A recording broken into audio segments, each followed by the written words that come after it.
Bonjour et bienvenue à tous et à toutes. Nous sommes ensemble pour une petite heure afin de suivre ce webinaire qui a pour thème prévention du risque chimique en milieu professionnel. Voilà, alors pour rappel, ce webinaire est organisé par le CRES Provence-Alpes-Côte d'Azur, financé par l'ARS, l'Agence régionale de santé Provence-Alpes-Côte d'Azur, et ce dans le cadre de son plan régional santé-environnement. Voilà, alors pour parler prévention du risque chimique en milieu professionnel, je suis en présence de Raphaël Chevalier. Bonjour Raphaël. Bonjour Magali. Alors Raphaël, vous êtes ingénieur de prévention et chef de projet plan régional santé-travail de la DRETS Provence-Alpes-Côte d'Azur. Donc la DRETS, c'est la direction régionale de l'économie, de l'emploi, du travail, mais aussi des solidarités. Voilà, alors en quelques mots peut-être Raphaël, quels sont les objectifs de ce webinaire ? Alors, les objectifs, ça sera en une quarantaine de minutes, essayer d'acculturer en fait nos auditeurs aux fondamentaux de la prévention du risque chimique. Notamment, alors, bien sûr, la responsabilité de l'employeur, mais qu'est-ce que sont l'évaluation des dangers, l'évaluation des risques, quels sont les moyens qui sont mis à disposition de l'employeur pour qu'il puisse réaliser ce travail, et le résultat de cette évaluation, comment il va percoler dans un document qu'on appelle le document unique d'évaluation des risques professionnels qui rassemble l'ensemble des risques professionnels à laquelle sont exposés les travailleurs et quelles sont les mesures qui sont mises en place par l'employeur justement pour protéger ses salariés. Très bien. Eh bien, beau programme en perspective. Alors, quelques mots à la fin de l'intervention, vous le savez ou pas, mais vous avez la possibilité de poser vos questions dans le chat, l'onglet conversation. Donc, on rassemblera vos questions, c'est Perrine qui s'en charge et qui est en régie, par écrit, et nous y répondrons à la fin de la présentation de Raphaël. Ce webinaire, pour rappel, est enregistré. Il sera donc disponible sur le site du CRES. Mais en attendant, si vous voulez bien couper vos micros, vos caméras pour éviter tout risque de larcène et d'entrer dans votre vie privée. Donc, n'hésitez pas à couper, voilà, tout ça afin d'éviter tous les bruits parasites. Merci, on y va, c'est à vous, Raphaël. Merci beaucoup Magali. Bon, bonjour à tous, avant tout. Voilà, alors hop, on va voir. Il ne va pas bouger. Normalement, ça vous serait déroulé. Hop. Voilà. Ok, ça commence. On y va. Alors, plutôt que vous faire un cours didactique un peu descendant sur la réglementation, etc., ce que je vous propose en fait, c'est un petit cas pratique, une situation que tout le monde connaît, une situation d'un garage. Il y a des salariés, un employeur, et donc ces salariés sont potentiellement exposés à des produits chimiques. Des produits chimiques qui sont des produits qui sont mis sur le marché, qui vont être utilisés, mais également des produits de dégradation qui sont issus en fait de certains process qu'on peut trouver au sein de ces entreprises. Mais d'abord, pour comprendre les choses sur l'évaluation des risques, il faut y avoir quelques notions de base. Qu'est-ce qu'un danger? Qu'est-ce qu'un risque? Et c'est vrai qu'il y a souvent beaucoup de confusion sur le sujet. Un danger, c'est tout simplement la potentialité intrinsèque à créer un dommage. Donc ça veut dire que, pour vous donner un exemple, si je prends un flacon d'un produit toxique que je mets dans le désert, il y a un danger, il est toxique, mais par contre, il n'y a pas de risque. Pourquoi? Parce qu'il n'y a pas aucun travailleur en fait qui va utiliser ce dit produit. Si je mets un travailleur à côté de ce produit, tant qu'il n'est pas ouvert, c'est pareil, il n'y a pas de risque. Mais le danger, il existe. Par contre, il y aura un événement initiateur. Dès le moment où je vais ouvrir le flacon, là, il y a un risque d'exposition au potentiel de danger, en fait, de ce dit produit.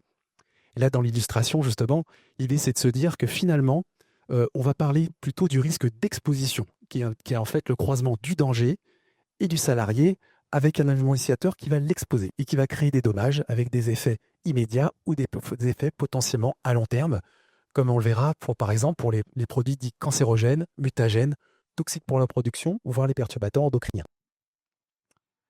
Voilà. Donc, vous avez quelques définitions réglementaires, mais comme vous aurez en ligne en fait la présentation, vous pourrez avoir justement ce phrasé spécifique du Code du travail. Voilà. Alors, pour commencer, c'est quoi un garage? Un garage, effectivement, on met nos automobiles, on a certaines réparations à faire. Donc finalement, comme vous pouvez le voir sur le patchwork en fait des images que je vous propose, on voit un salarié qui est en train de travailler, qui va enlever en fait les huiles usagées. Les huiles usagées, en fait, c'est pas un produit qui est mis sur le marché, il n'y aura pas forcément d'informations sur sa dangerosité intrinsèque. Cependant, il faudra faire quelques recherches de littérature pour essayer d'identifier sa dangerosité. effectivement, il y a un arrêté spécifique qui parle des produits de décomposition de certains types de produits, mais ça sera pas l'objet du jour. Mais en tout cas, il y a de l'information qui existe. Donc, en fait, là, on peut avoir un risque par contact cutané à des agents qui sont potentiellement cancérogènes, mutagènes ou toxiques pour leur production, et à certains agents chimiques dangereux qui ont d'autres propriétés. Derrière, on peut avoir effectivement, comme vous le voyez, il va y avoir des opérations qui peuvent être de ponçage, de peinture. Il y a aussi un ensemble de lubrifiants qui vont être utilisés et toute une gamme de produits en fait qui vont être mis en œuvre par les salariés. Donc évidemment, naturellement, on a un bruit de fond sur les expositions aux produits chimiques à travers l'eau, l'alimentation, l'air qu'on respire. Mais effectivement, lorsqu'on travaille dans un milieu en entreprise où effectivement on utilise des produits chimiques, le risque d'exposition et de dommages est plus important. Et c'est pour ça que l'employeur devra faire cette évaluation pour essayer de mettre en place toutes les mesures possibles pour réduire au maximum qu'il est techniquement possible cette exposition. Ok ? Donc prenons par exemple l'exemple d'une voiture pour laquelle il faut faire certaines opérations. Donc là, ok, je suis face à cette situation, je vois une personne qui apparemment fait une opération de soudage. Mais là, spontanément, la question qui se pose, est-ce qu'il y a un risque chimique ? Donc, comment je peux évaluer les dangers et les risques et quelles sont mes obligations réglementaires en la matière? Ce qu'il faut voir, c'est que si je fais du soudage, ça veut dire que je vais utiliser des baguettes de soudage. Des baguettes de soudage, il faut savoir qu'il y a les pires produits de la création. La baguette, comme on le verra avec la réglementation, la baguette de soudage qui sera mise sur le marché, elle n'aura pas de classification de dangerosité intrinsèque. Mais c'est lors de l'usage qu'elle va dégager des gaz et des particules, en fait, un brouillard qui va être extrêmement toxique. Et ça, effectivement, il faudra l'évaluer. Derrière, on pourra avoir, avant de pouvoir faire du soudage, on va faire des opérations de décapage, qui peut être un décapage thermique, qui peut être un décapage chimique, on peut faire du décapage thermique, du décapage avec des eaux sous pression, mais également mécanique, en frottant. Et du coup, on est exposé à des poussières et des produits chimiques avant de faire nos opérations de soudage, puis derrière de peinture. Donc on voit que rien que sur un seul poste de travail, on va utiliser plusieurs substances chimiques et produits, et voire on va être exposé à des produits de décomposition dangereux. Donc l'employeur devra prendre en considération, ou être aidé pour prendre en considération, ces différents dangers et risques. Et on a évidemment la zone de stockage, qui elle va avoir énormément de produits chimiques, où il y aura des règles à appliquer aussi pour éviter des expositions, que des produits soient ouverts, mal fermés, ou qu'il y ait des produits qui se dégradent, des produits qui se cassent, et qu'il faudra mettre en place des mesures pour nettoyer et assurer ce stockage. Voilà. Alors, ce qu'il faut comprendre, c'est qu'aujourd'hui, on est sur un paradigme réglementaire qui nous vient de l'Europe. Et après, il y a une déclinaison au niveau national, dans chacun des États membres. Et pour cela, il faut avoir quand même une petite connaissance à minima, un petit peu de la hiérarchie des normes. Oh, pardon. L'idée, c'est de se dire qu'en France, on a un bloc constitutionnel avec des lois fondamentales qui vont s'appliquer. Derrière, par contre, on a un bloc conventionnel où on va retrouver en fait un ensemble de règlements et de directives européennes. Un règlement européen, il s'applique de fait. C'est-à-dire que toutes les règles sont dites dans le règlement, sont indiquées et sont applicables de fait. Ça veut dire que ça écrase toute réglementation antérieure quand il y a un règlement qui passe. C'est celui qu'on utilise. Par contre, lorsqu'on a affaire à une directive européenne, il y a une phase de transposition. Ça veut dire qu'en fait, on va traduire les exigences de la directive en réglementation française, au niveau législatif et réglementaire, qu'on retrouvera dans les différents codes. Le code de la santé publique, le code du travail, le code et les différents codes qu'on peut trouver en France. Après, évidemment, on a ce fameux bloc législatif avec les principes généraux du droit. Là, effectivement, on aura le réglementaire, on sera vraiment au niveau des codes en eux-mêmes. On aura de la jurisprudence parce que parfois, quand il y a une réglementation, et il faut, à l'usage, parfois, elle présente des situations, des cas d'école, parfois un petit peu difficiles, ou parfois il faut de la doctrine pour serrer un petit peu, pour bien comprendre comment cette réglementation s'applique. Et là vient la jurisprudence. C'est-à-dire qu'au niveau des tribunaux, quand il y a des choses qui sont comment dirais-je, des situations, des recours qui sont faits par des entreprises ou des recours par un tiers, en fait, c'est le juge qui va décider de comment on va interpréter la réglementation. Et à ce moment-là, ça donnera lieu à de la jurisprudence qui pourra être réutilisée après dans d'autres situations. Et derrière, en fait, on a des sources professionnelles avec des accords nationaux, interprofessionnels, etc., qui arrivent en dernière ligne, qui vont venir être là comme des guides de bonne pratique ou des accords qui vont venir compléter, en fait, la réglementation par branche. Voilà. Donc, pour revenir au niveau de la réglementation risque chimique, quand on a bien compris, en fait, ces normes, il y a une réglementation risque chimique qui vient de l'Europe, avec des règlements. Un règlement sur la mise sur le marché des produits, et un règlement en fait sur la manière dont on va classer, qu'on va étiqueter et impacter en fait les produits. Donc ça veut dire que c'est ces règles-là qu'on va suivre, on va devoir aller chercher l'information au niveau des règlements. Mais cependant, on va voir qu'il y a un document de synthèse, qui est la fiche de données de sécurité des produits, qui rassemble l'ensemble des informations pour chacune des substances, qui sera, elle, qui va percoler en fait chez l'ensemble des utilisateurs. Il n'y aura pas besoin d'aller lire l'ensemble des règlements. Donc on va parler en fait du règlement de la mise sur le marché dit REACH, pour registration, pour en fait, on va plus dire en français, l'enregistrement, l'évaluation et l'autorisation des produits chimiques, avec certaines obligations d'information qui vont percoler. Et derrière, ce fameux règlement CLP, comme je vous ai dit, sur la classification, l'étiquetage et l'emballage. Et derrière, il y a une autre réglementation qui là est la réglementation travailleur. Et là, effectivement, cette réglementation travailleur, ce sont des directives à la base et qui vont faire des transpositions dans le Code du travail. Il faut bien différencier les choses. C'est-à-dire que lorsqu'on parle de mise sur le marché des produits chimiques, c'est un fournisseur qui va donner un utilisateur. Il a une obligation d'information. Donc, c'est sur la mise sur le marché. Par contre, le Code du travail va s'occuper de l'utilisation des produits. C'est pourquoi il y a certains produits qui n'auront pas forcément de classification et d'étiquetage qui vont quand même faire l'objet d'une évaluation, être considérés comme des agents chimiques dangereux et faire l'objet d'une évaluation en utilisation. Et on y reviendra. Donc, dans un premier temps, on va voir un petit peu quelles sont ces règles de mise sur le marché qu'on va trouver, je parle bien, pour les produits chimiques. Parce qu'évidemment, je vous parle de la base, les produits chimiques, mais je ne vais pas rentrer dans l'alimentation cosmétique, phytosanitaire ou la réglementation alimentation et d'autres choses. Okay. Cependant, il faut comprendre que la base, les substances chimiques qui rentrent dans des préparations qui peuvent devenir des produits pharmaceutiques ou cosmétiques, eux, sont soumis à la recommandation que je vais vous indiquer là. Mais le produit fini qui va sortir, par contre, lui, ne sera pas soumis à des obligations d'information comme l'exigeait la réglementation risque chimique. Je vais vous donner un exemple simple. Si je prends un vernis à ongles, dans un vernis à ongles, il y a des produits qui sont corrosifs, il y a des perturbateurs endocriniens, il y a certains produits, il y a certains solvants qui peuvent être un petit peu agressifs, mais on fait un mélange et à un moment donné, quand on sort un produit cosmétique, il n'y a aucun étiquetage. Pourquoi ? Parce qu'un toxicologue qui travaille avec les metteurs sur le marché va considérer pas uniquement le danger intrinsèque, mais il va dire par rapport à la fréquence d'utilisation et la quantité utilisée, on estime qu'il n'y a pas de danger pour la personne qui va utiliser ce dit produit. Vous comprendrez bien que nous, on s'occupe de la réglementation des travailleurs lorsqu'on a affaire à des salons de coiffure ou des salons de manucure et autres. C'est pas du tout la même fréquence d'utilisation. Et là, on a malheureusement une zone réglementaire qui est mal renseignée. Et là, on est obligé effectivement de remonter à la source de chacune des substances contenues dans ces mélanges cosmétiques pour essayer de voir le niveau d'exposition en fait de ces salariés. Voilà. Donc c'est pour donner un autre exemple. Alors voilà, donc un produit chimique, donc il va avoir un étiquetage. C'est le premier niveau d'information qui sera à la fois accessible pour l'employeur, mais également pour les salariés qui vont mettre en œuvre ces produits. Donc on aura un étiquetage. Donc sur cet étiquetage, on aura un ensemble d'informations. Donc on aura ce qu'on appelle des pictogrammes qui sont vraiment très visuels de suite. Lorsque par exemple ici je vous ai pris le méthanol, qui est un alcool, et c'est un alcool en fait qu'on trouvait dans l'absinthe au Moyen-Âge et qui rendait fou beaucoup de gens, mais qui a plein malheureusement de propriétés toxiques. Et lorsque vous voyez la tête de mort, ça veut dire qu'en fait c'est un produit avec un risque aigu. Ça veut dire qu'il suffit d'une exposition, forte et immédiate pour avoir des résultats sur la santé immédiatement.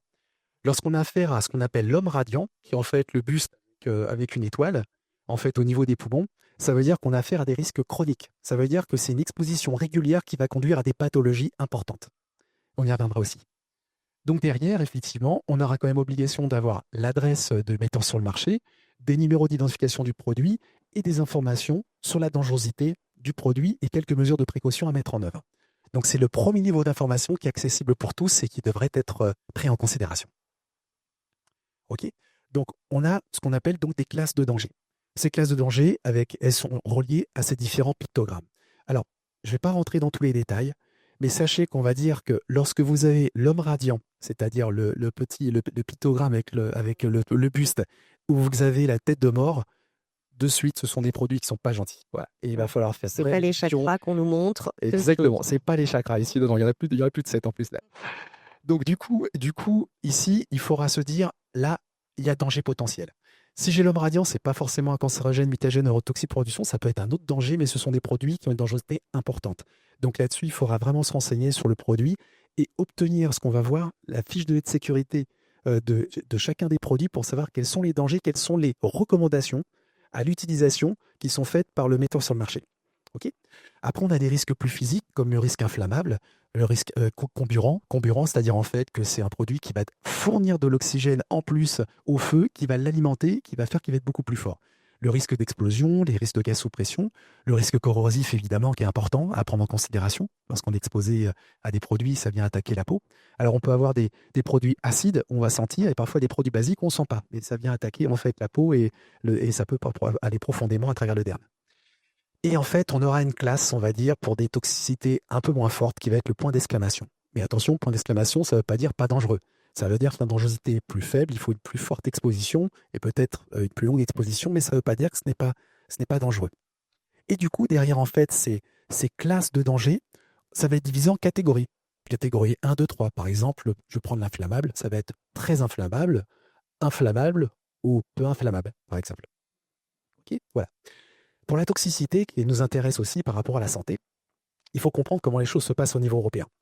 En fait, avec le règlement REACH, on a dit que l'ensemble des metteurs sur le marché de toutes ces substances chimiques, en fait, devaient se mettre d'accord sur la classification et mettre en fait en commun leurs études. Donc, qu'est-ce qui se passe? C'est que lorsqu'on fait une étude, par exemple, sur un produit, on évalue sa toxicité. Alors, la DL50, c'est la dose létale 50. Alors, c'est vrai que c'est pas très reluisant de dire ça, mais on prend une centaine de souris et on les expose de manière à une certaine concentration de 10 produits. Donc là, on a comme un abac, on a déjà une ligne, on sait que lorsqu'en fait on a 50% de la population qui meurt en dessous de 5 mg par kilogramme, on va classer catégorie 1, c'est-à-dire très très toxique. Ensuite, catégorie 2, ça sera toxique. La catégorie 3 sera nocif. Catégorie 4, ça sera peu nocif, mais nocif quand même. Mais donc, on va prendre un produit lambda qu'on veut mettre sur le marché et on va exposer à une concentration progressive. Et si, par exemple, à 20 mg, je perds 50% de ma population qui a été exposée, je vais donc dire mon produit, de point de vue de la réglementation européenne, la réglementation CLP, je vais devoir la classer catégorie 2. Ça veut dire en tant que toxique. Donc, c'est comme ça que vont être évalués les produits avec chacun en fait, leurs règles en fait, d'évaluation et de classification. Donc, tout ce travail, alors une fois qu'on a fait ce travail, en fait, on aura une classe de danger et une catégorie. Et donc, on va associer ça à ce qu'on appelle des mentions de danger. Des mentions qu'on dit hazard. Hazard, c'est danger en anglais. C'est pour ça qu'on appelle H. Et donc, on va avoir en fait derrière ce H un nombre en 3 chiffres. Et donc, toute la série 200 sera pour les dangers physiques, toute la série 300 pour les dangers pour la santé et danger 400 pour l'environnement. Et derrière, on aura des conseils de prudence. Et ça, c'est vraiment l'information de base qui est très importante à avoir, c'est toujours regarder cet étiquetage. Et là, par exemple, je vous dis H314, on est donc sur les dangers pour la santé, provoque de graves brûlures de la peau et des lésions oculaires. Et on a des mentions de danger, des conseils de prudence qui peuvent être associés, comme rincer immédiatement et abondamment avec de l'eau les vêtements contaminés et la peau avant de les enlever. Ces conseils, ce sont des conseils de base, mais qui ne se substituent absolument pas à l'information qu'on verra qu'il y a dans la fiche de votre sécurité, qui est une information beaucoup plus précise et beaucoup plus efficiente. Ok? Mais c'est une base déjà. Ensuite, effectivement, donc toute cette information, elle va donner lieu, tous ces produits chimiques vont être accompagnés de cette fameuse fiche de sécurité dont on va discuter juste après. Alors, sur la règle de mise sur le marché de ces produits chimiques. En fait, l'idée, c'était de se dire, depuis 2006, pour tout vous dire, sur 135 000 substances, on en connaissait parfaitement bien à peu près une cinquantaine. Voilà. Bon, il y en a qui ont peut-être crié quand je dis ça, mais c'est une réalité. J'ai eu la chance de travailler à la Direction Générale du Travail et d'aller à l'Europe et de voir un peu comment les choses se passaient. Et j'ai eu la chance de travailler avec tout plein d'homologues sur la mise en place de ce dispositif. L'idée, c'est de se dire, pas de données, pas de marché. Donc, pas de données, pas de marché, ça veut dire que si je mets une substance qui pour moi n'est pas dangereuse, je dois fournir des informations pour prouver qu'elle n'est pas dangereuse. Donc en fait, on doit donner de l'information pour évaluer le niveau de nocivité ou tout simplement l'innocuité de ma dite substance. Mais en tout cas, je dois fournir de l'information. Par contre, cette information, elle est donnée pour toutes les substances qui sont mises sur le marché à plus d'une tonne par an. Donc l'enregistrement est obligatoire pour ceux qui sont mis sur le marché à plus d'une tonne par an. Ok, donc en faisant un agglomérat de l'ensemble des substances mises sur le marché. On verra qu'avec la réglementation CLP qui arrive dans 2008, pour ceux qui sont d'une tonne par an, en fait, il y a une obligation de notification, d'utilisation et d'évaluation du niveau de dangerosité faite par l'entreprise qui doit être envoyée quand même au niveau de l'Agence européenne des produits chimiques. Mais il n'y a pas de dossier d'enregistrement. Donc, c'est de l'autodéclaration. Alors, derrière, en fait, le règlement REACH sur sa mise sur le marché, c'est quatre principales procédures qui sont, alors, je vais oser dire indépendantes, même si évidemment elles vont se renseigner. Ce que je veux dire par là, c'est que c'est pas parce qu'un produit n'est pas enregistré qu'il n'a pas une fiche de sécurité et qu'il n'est pas soumis aux autres procédures du règlement REACH. Je m'explique. On a dit qu'on a un enregistrement pour les plus d'une tonne par an. On a besoin de données pour les plus d'une tonne par an. Par contre, il y a un dispositif qui est un dispositif dit à autorisation. Ce dispositif d'autorisation, c'est on a un dispositif dans le règlement REACH qui dit ces produits-là, ils sont totalement interdits sur le sol européen, sauf autorisation provisoire. Provisoire qui peut être de 5 à 10 ans pour des raisons technologiques, socio-économiques la plupart du temps. Voilà. Mais en tout cas, il y a une obligation de recherche de substituts pour essayer d'avancer et d'éviter qu'on ait ce type de produit en fait mis sur le marché. Après, on a une procédure de restriction. Et là, en fait, alors c'est plus un dispositif de produit où chaque entreprise va demander une autorisation, enfin plutôt chaque metteur sur le marché va expliciter, moi, je veux vendre pour telle et telle utilisation. Et voilà comment je vais protéger le temps qu'on trouve qu'on trouve un substitut. Voilà. Ça, c'est par metteur sur le marché. Par contre, les règles de restriction, c'est applicable à n'importe quel metteur sur le marché et n'importe quel employeur.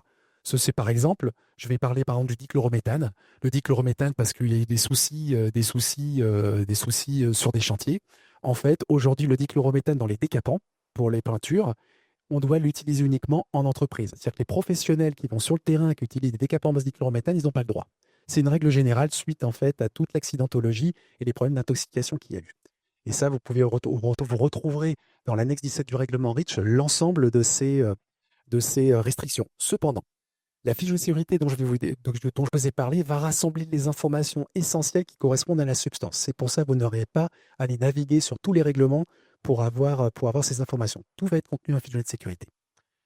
Donc, après la restriction, l'évaluation des dossiers qui est faite régulièrement par l'Agence européenne des produits chimiques et cette fameuse fiche de sécurité qui va être centrale. Toute l'information du fournisseur va percoler vers les utilisateurs en aval. Et ça, c'est le plus important. Et l'utilisateur en aval, c'est l'employeur. Le metteur sur le marché peut être un employeur qui fabrique, mais il doit aussi prendre en considération les risques, les dangers risques des propres produits qu'il fabrique. Mais dans toute la chaîne d'approvisionnement, la fiche de sécurité devra être fournie. Et dans la langue de l'État membre. C'est-à-dire que si jamais c'est des Allemands qui fournissent en Italie, en Espagne et en France, ils vont devoir traduire dans les trois langues en fait, ces fiches de sécurité. Ok ? Voilà. Donc, pour l'autorisation, je vous l'ai dit en gros, c'est produits totalement interdits. Ce qu'il faut savoir, c'est que c'est des substances dites extrêmement préoccupantes.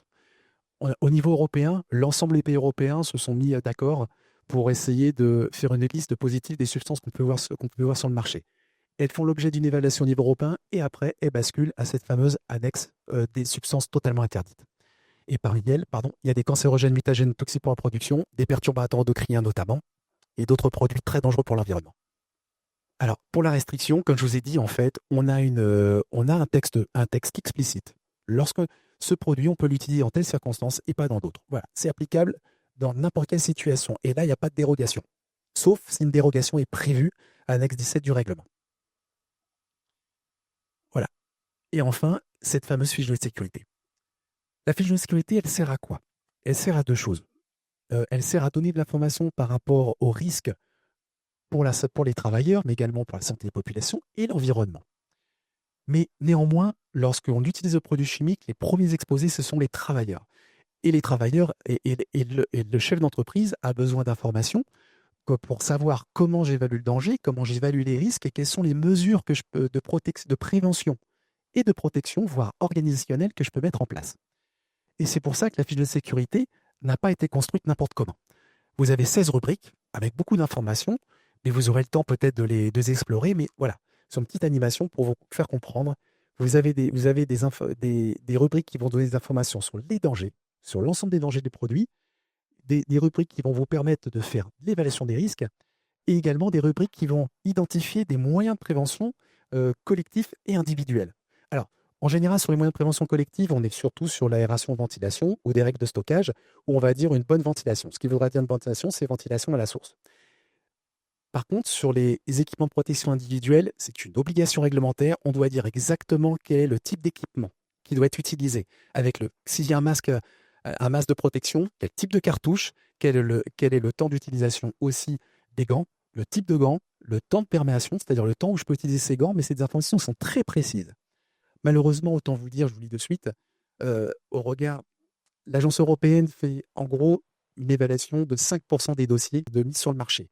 Malheureusement, plus de 53% de ces dossiers sont incomplets ou il manque de l'information. On a encore il y a encore une marge de manœuvre pour faire le mieux possible et avancer sur le sujet. Okay. Voilà. Bon, je vous ai épargné les scénarios d'exposition, juste à savoir que lorsque les substances sont mises sur le marché à plus de 10 tonnes par an, on demande également en fait aux metteurs sur le marché de faire un rapport de sécurité chimique où en fait il identifie pour chacune des utilisations quelles sont l'ensemble des mesures qui sont mises en œuvre. Mais également, il doit fournir ce qu'on appelle des valeurs limites d'exposition spécifiques pour chacune des voies de pénétration, voie cutanée, les voies d'ingestion, mais également la voie par inhalation. Et ce sont des éléments qui doivent permettre d'évaluer le risque au niveau des différents postes de travail et en fonction des utilisations. Et donc vous avez parfois des fichiers de sécurité avec en annexe ce qu'on va appeler des scénarios d'exposition. Ces scénarios d'exposition qui sont tout simplement la synthèse de ce rapport de sécurité chimique. Donc, la synthèse du dossier d'enregistrement, c'est la fiche de sécurité, et la synthèse du rapport de sécurité chimique de cette évaluation globale, ce sont les scénarios d'exposition. Alors, comment on fournit ? Alors, la FDS, elle est fournie obligatoirement de manière active. Le problème, c'est qu'au niveau européen, on a traduit en fait le verbe to provide, qui est un verbe d'action. En fait, on l'a traduit en français en fournir. Et il y a encore des fournisseurs aujourd'hui qui disent allez sur mon site internet pour aller chercher la fiche de sécurité. Ça, c'est illégal. En fait, soit vous envoyez un lien, soit le fournisseur envoie un lien électronique qui conduit directement à la fiche de sécurité, soit il donne un format papier. Donc pour ça, en fait, il a obligation de fournir cette fiche de sécurité. Et ça, dès lors qu'il y a une substance ou un mélange qui est classé dangereux. Parce que ce qu'il faut, pour rappel, au niveau européen, on va enregistrer les substances à plus d'une tonne par an. On n'enregistre pas les mélanges. Mais en fait, les mélanges vont être construits en fonction des informations de chacune des substances. Donc en gros, en fait, le formulateur qu'on appelle, qui va prendre chacune des substances, qui va les mettre en mélange dans son produit, il va devoir établir une fiche de sécurité qui reprend la dangerosité de chacune des substances. Et il va utiliser les règles en fait qui sont données par la réglementation CLP sur la classification des mélanges en fait par pourcentage de chacune des substances. On va donner une classification générale du dit mélange. Ok. Donc tout produit chimique qui est classé dangereux, il aura une fiche de sécurité, qu'il soit une substance ou un mélange. Par contre, il y a des substances, il n'y a pas des classifications pour tous les types de dangers au niveau européen. Ça veut dire qu'il y a des produits qui sont dangereux pour l'environnement, qui sont des polluants biopersistants et toxiques pour l'environnement, ou très persistants et très bioaccumulatifs. Eux, ils n'ont pas de dangerosité, de pictogramme et de mention de danger. Il existe par contre, il existe juste dangerosité pour le milieu aquatique. Donc du coup, là, on va considérer que là, il y a une dangerosité, mais ce n'est pas identifié. Il faudra une fiche de sécurité spécifique aussi pour ces produits. Et des produits qui peuvent être des produits qui sont dans la liste des substances qu'on veut voir disparaître du sol européen. Historiquement, c'était particulièrement important pour les perturbateurs endocriniens. Parce que les perturbateurs endocriniens, depuis 2023, aujourd'hui, ils ont des mentions de danger européennes et des conseils de prudence. Mais ça n'existait pas avant. Donc, c'est des perturbateurs endocriniens qui sont des produits qui sont toxiques et dangereux pour la santé et qui ne possèdent pas de pictogramme, avec quand même obligation, le metteur sur le marché avait quand même obligation de faire une fiche de sécurité pour expliciter les dangers et établir des mesures, de proposer des mesures en fait à l'utilisateur pour bien utiliser le dit produit.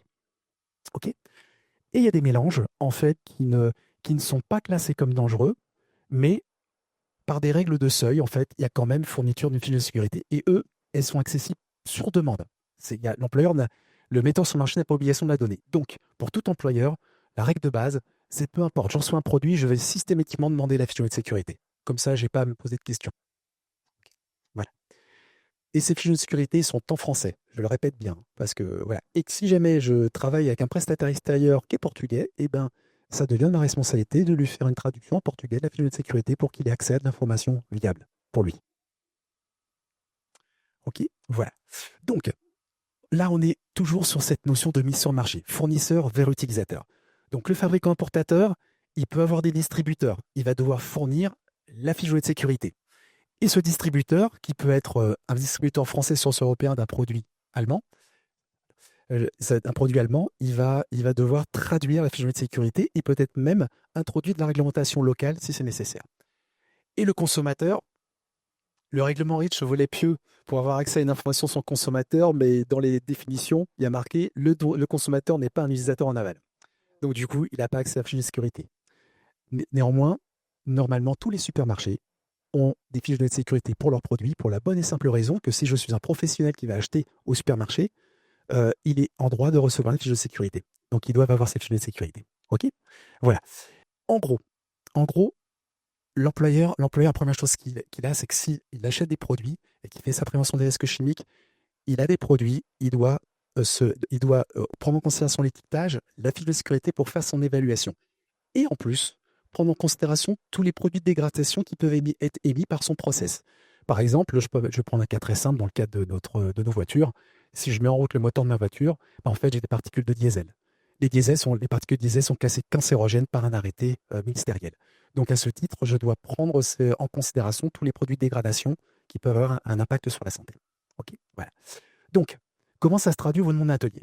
Au niveau de mon atelier, en fait, qu'est-ce qu'elle dit la réglementation européenne? Elle dit par exemple, il y a certains produits, il y a certaines teintures de peinture qui sont totalement interdites sur le sol européen, sauf autorisation. Mais si je ne suis pas couvert par une autorisation, je n'ai pas le droit de les utiliser. Et malheureusement, on trouve encore des peintures, ou même dans le nautisme, on trouve aussi des peintures de ce type. Mais ils sont totalement interdits sur l'européen. De l'autre côté, comme je vous ai dit, le dichlorométhane, si je ne suis pas dans un cadre fermé avec une bonne ventilation, etc., je n'ai pas le droit d'utiliser des décapants à base de dichlorométhane. Voilà. Donc du coup, ça va être de l'information que j'aurai dans la fiche de sécurité, avec la dangerosité, tout l'étiquetage, tout ce qui concerne l'étiquetage, etc., dans la fiche de sécurité. Et du coup, ma fiche de sécurité, donc toutes mes fiches de sécurité, en fait, je vais les prendre en considération. Et ces fiches de sécurité, ce qui est intéressant, c'est qu'elles vont nous donner. Donc, elles vont nous dire, donc effectivement, on va pouvoir voir la correspondance entre l'étiquetage et la fiche de sécurité, parce que vraiment cet étiquetage est repris. Elle va nous donner une information sur les mesures de prévention, comme par exemple, ici, c'est un bras articulé pour aspirer à la source en fait, l'ensemble des substances qui ne sont pas bonnes. Et il va me donner des conseils sur les équipements que je dois utiliser. Est-ce que c'est un simple masque poussière? Est-ce que c'est un masque à cartouche pour protéger aussi des gaz? Et il va me donner des règles de stockage. Donc finalement, si je prends l'employeur, s'il prend en considération toutes ces fiches de sécurité et qu'il prend en considération l'ensemble des mesures de prévention et de protection, il aura fait plus de 80% de son évaluation des risques au poste de travail. Voilà. Et derrière tout ça, ce qui est important justement, c'est d'appliquer la réglementation risque chimique. Alors, je vais vous le passer, au regard du temps, pour que vous ayez quand même si vous avez des questions à poser. Vous aurez les fondamentaux en fait des obligations de l'employeur. Ces obligations de prévention des risques, de formation, d'information. Également, les principes généraux de prévention qu'on doit appliquer. Je vous les laisserai les lire, à les étudier par vous-même. Et l'idée de se dire, c'est que tout ça, ça percole dans le document d'évaluation des risques. Et chose importante, même pour le risque chimique, on doit prendre en considération, le sexe. Et ça, aujourd'hui, la réglementation européenne, même au niveau produits chimiques, est en train de changer pour essayer de plus en plus prendre en considération le sexe. Parce que physiologiquement, on ne réagit pas tous de la même manière. Et même en fonction de l'exposition aux produits, on ne réagit pas tous de la même manière. Et notamment, au niveau du cancer, il y a certains produits en fait, où les femmes vont être beaucoup plus atteintes que d'autres. Et il y a des produits qui ciblent, justement, qui ciblent certains organes. Voilà. Donc, le code du travail, il a une structure intelligente. En gros, ce qu'il faut juste dire, c'est que vous avez une première partie qui dit il y a une évaluation à faire, une partie qui dit voilà, vous installez des locaux, des lieux de travail, des équipements de travail, et quand vous avez fait ça, avec de la ventilation, etc., en fonction de l'activité, vous allez y émettre des travailleurs. Et là, vous avez toutes les règles sur la chimie, la bio, le bruit, la vibration. Donc, en gros, le code du travail, il dit préparez le lieu, et dès que vous mettez des gens à travailler, vous avez les règles en fait correspondant à ce qui est entouré, chimie, bio, bruit, etc. Voilà, tout ce qu'il faut faire pour le protéger. OK? Voilà, vous avez en un slide une synthèse de toute la réglementation risque chimique dans les règles. Il faut juste se dire, lorsqu'on commence une évaluation, on regarde les quantités, quels sont les produits, quelle est la dangerosité, quelles sont les quantités. On regarde si j'ai des mesures qui existent déjà, qui peuvent être un peu couvrantes. Je fais mon évaluation des risques, je vois si j'en suis un risque faible. Je vous épargnerai un petit peu cette discussion, mais il est quand même compliqué de dire que le risque est faible. Surtout que lorsqu'on fait l'évaluation des risques, souvent, il y a une problématique, c'est qu'on n'arrive pas à prendre en compte la polyexposition. C'est-à-dire qu'on n'est jamais exposé à un produit, mais à plusieurs produits. Au niveau pharmaceutique, on sait qu'on ingurgite un produit, on sait ce que ça fait. On commence en G2, on sait qu'il peut y avoir des effets, mais on sait maîtriser. Dès qu'on arrive à 3-4, là, c'est un petit peu un rat de laboratoire en fonction des personnes, quoi. Bon, on exagère un petit peu le trait. Donc, si ce risque n'est pas faible, c'est un risque avéré. À ce moment, il y a un ensemble de risques. Il faut d'abord supprimer le risque en priorité. On change de process. On voit s'il y a d'autres phases, d'autres exposantes qui peuvent être faites ailleurs, dans d'autres conditions. On substitue les produits si c'est possible, et si c'est pas possible, et ben là, on rentre dans des règles de réduction d'exposition, par de la ventilation, par des méthodes, etc. Et on met à disposition des équipements de protection individuelle en dernier recours, c'est-à-dire qu'en gros, je le répète, ça c'est un point important. Quand on fait la prévention des risques, vraiment, les équipements de protection individuelle, c'est pour le risque résiduel. Okay, donc les priorités données toujours au collectif. Et ça peut être effectivement des mesures techniques et ou des mesures organisationnelles. Parfois, du bon organisationnel peut limiter le coût dans l'ensemble de mesures techniques à mettre en place. Okay, et de l'autre côté, on a ce qu'on appelle une autre partie de la réglementation sur les cancérogènes, mutagènes et toxiques pour leur production. Et eux, partent du principe, c'est la réglementation, ils sont interdits. Sauf que, effectivement, il y a une obligation de substitution. C'est obligatoire, il faut le prouver chaque année. Chaque année, on revoit l'évaluation, on montre pourquoi on continue à l'utiliser, etc. On le substitue. Si on ne peut pas le substituer en attendant de faire des recherches, on doit travailler en vase clos, c'est-à-dire complètement fermé. C'est-à-dire qu'il y a une frontière entre le travailleur et le produit qui est mis en œuvre. Et si encore ce n'est pas possible en fonction des circonstances, et ben là, on réduit à l'exposition au plus bas qu'il est techniquement possible. Donc il y a une veille technologique à faire pour essayer de se protéger. Mais la base, c'est qu'on n'utilise pas ces produits. Mais si on n'a pas le choix d'utiliser, on essaie de le substituer. OK ? Voilà. Donc vous pourrez voir un petit peu cette logique à travers ce logigramme. Voilà. Après, ce qui est fondamental, l'employeur, lui. Quand il a fait son évaluation des risques, son évaluation des dangers et des risques, qui met en place toutes ces mesures, en fait, il s'assure que le salarié reçoive les bonnes informations sous forme approprié, qui est une fiche de sécurité ou non, notamment pour les produits de dégradation, qu'il ait accès au FDS quand elles existent, et qu'il reçoive une formation et des informations sur les précautions à prendre. Mais précautions à prendre, ça veut dire je le forme à l'usage des équipements de protection collectifs et également des équipements de protection individuelle. Je ne le lâche pas sur le poste de travail sans lui dire comment utiliser les choses, parce qu'on n'utilise pas n'importe comment en fait les équipements de protection collective et individuelle. Et le grade absolu pour nous au niveau du code du travail, parce qu'il y a toute une logique là-dedans, c'est ce qu'on appelle la notice de poste. C'est le grade. Ça veut dire qu'en gros, j'ai reçu toute l'information sur mes substances. Dans ma réalité à moi, ça représente quel danger, quel risque réel et quelles mesures je mets en place. Derrière, mon opérateur, lui, même si le document unique et les fiches de sécurité lui sont accessibles, c'est souvent du chinois pour lui. Par contre, il connaît parfaitement bien son travail.